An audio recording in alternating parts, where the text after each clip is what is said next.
Di sini saya akan membacakan beberapa email nanti yang cukup lucu-lucu juga ya. Kita akan munculkan nanti emailnya. Saya barusan dapat WA, tapi dia nggak nyebutkan dari APK mana. Kira-kira apa yang harus saya lakukan? Saya yakin sih mereka nggak bakalan datang ke Kalimantan Tengah. Yang saya mau tanyakan, foto-foto seperti inikah yang sering abang sebutkan di konten YouTube abang? Oke, kita lihat. Yes, memang benar. Ini foto-foto bukan orang yang bersangkutan. Dan ditambah lagi dengan adanya pesan buta tanpa menyebutkan nama aplikasinya. Di sini kita sudah paham banget. Ini sudah jelas mereka ingin menutupi rasa kayak mana ya, supaya kita tidak mereport nih ke otoritas jasa keuangan. Di sini ada nih. Sore bang, saya Markus selaku debt collector mendapatkan tugas untuk mengunjungi kediaman Anda selaku debitur yang menghutang di aplikasi pinjaman online. Oh iya benar, dia nggak nyebutin. Jadi di sini dia sebenarnya menunjukkan rasa takut mereka. Mereka ini takut ini sebenarnya, nggak mampu ini.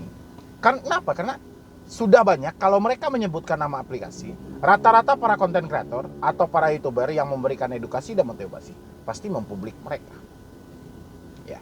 Dan ini kan walaupun reportan atau laporan kita tidak ditanggapi oleh otoritas jasa keuangan, tapi di belakang, ya, di luar dari sepengetahuan kita, para pinjol legal berusaha membersihkan nama mereka supaya tidak ada nih kode-kode dari OJK ataupun apa gitu ya. Sehingga ada pesan-pesan buta kayak gini, ya. Dan kalau teman-teman semuanya menerima pesan buta seperti ini, saya berharap ini nggak perlu Anda tanggapi serius, nggak perlu juga Anda merasa ketakutan, merasa kecemasan.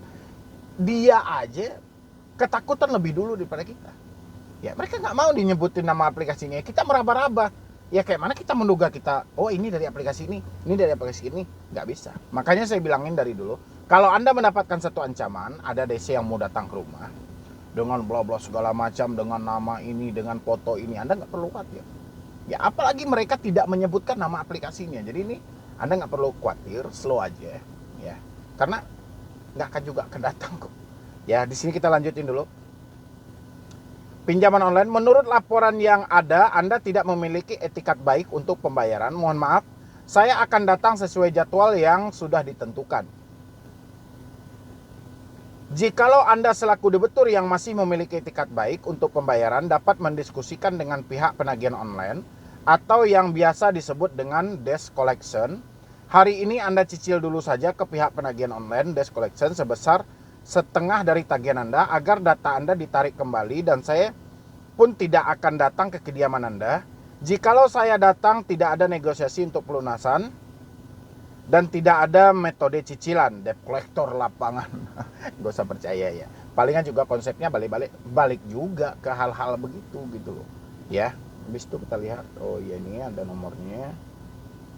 Dan nomornya juga. Jadi ini nggak perlu khawatir ya buat teman-teman semuanya yang mengalami hal yang sama seperti ini. Tiba-tiba Anda mendapatkan chat buta. Chat buta, kalau saya ini chat buta namanya ya. Yang nggak jelas ini dari mananya tujuannya. Tujuannya oke lah kepada kita. Ya gimana kalau kita galbay di 3 aplikasi? Yang mana mau kita bayar? Setengah dari mana ini? Kan inilah bodohnya si DC. Ya, kalau si debt collector sudah bodoh seperti ini, teman-teman juga jangan ikutan bodoh juga gitu loh. Kita harus lebih pintar dari mereka. Ya, nggak usah ditanggapi. Orang-orang bodoh kayak gini nggak usah ditanggapi. Ini aja mereka menagih kita dalam keadaan takut kok, dalam keadaan cemas. Ya. Habis itu lagi masih ditanyakan dengan orang yang sama. Saya mau nanya bang, kalau somasi itu apa perlu kita jawab bang? Biasanya somasi itu kan diberikan sampai 3 kali, mohon dijawab bang, terima kasih banyak. Somasi kayak mana kita mau menjawabnya? Ya. Emang somasi apaan? Orang somasi itu dia menceritakan di bawah itu ada tagihan. Dan somasi itu kita jawabnya dengan tagihan. Ya. Kita jawab dengan pembayaran. Bukan kita jawab dengan kertas. Bisa kita jawab dengan kertas, tapi ini tidak akan cukup bagi mereka. Seharusnya yang mereka minta itu ketika kita menjawab somasi itu, jawab dengan uang kita, lakukan pembayarannya. Tengoklah isi somasi itu. Anda perhatikanlah isi somasi itu dengan benar. Kalau Anda tidak melakukan pembayaran juga, kita akan limpahkan nih. Ya, kita akan tingkatkan nih. Kita akan tindak nih. Ya, berarti ada satu opsi di situ bahwa kita harus membayar. Dan somasi yang seperti apa yang mau kita jawab? Ya. Kemana harus kita tuju? Benar ada alamatnya, kemana kita tuju? Sementara tujuan dari somasi itu adalah tagihan. Ya, jadi Anda cerna aja. Begitu Anda dapat somasi via email, via WA, via SMS, ya sudah, berarti Anda tinggal usahakan aja lah duitnya gitu loh. Ya, pelan-pelan Anda usahakan duitnya, kumpulkan. Kalau sudah terkumpul ya sudah. Selesaikan. Kalau masih mampu, kalau nggak mampu ya sudah, abaikan aja. Ini ancaman dari pinjaman online aplikasi dompet SLN. Ilegal nih ya. Pagi Kak, saya mendapat tagihan berupa kata-kata kasar dan diancam beberapa hari ini. Mohon solusinya Kak, ini saya lampirkan buktinya Kak. Ya sudah, berhenti aja membayar, nggak usah dibayar. Sampaikan ke mereka, Anda silahkan datang ke rumah saya tidak melakukan pembayaran lagi di aplikasi Anda. Ya, dan terima kasih telah menagih saya dengan ucap-ucapan kasar gitu loh. Saya tunggu Anda di lokasi saya sesuai dengan alamat yang ada di aplikasi Anda. Gituin aja. Mau tanya gimana Kak, sebenarnya mau galbay pinjol tapi masih takut. Sebenarnya mau bayar tapi nggak sanggup bayar. Kepikiran terus, takut diteror, bisa ditolong bantuin Kak. Bantuin yang kayak mana nih? Ya, memang resiko terbesar dari gagal bayar pinjol itu adalah ketakutan tanpa henti. Ketakutan dari segi batin. Ya. Sekarang dia sudah menyampaikan nih, gimana Kak sebenarnya galbay pinjol, tapi masih takut. Sebenarnya mau bayar tapi nggak sanggup bayar.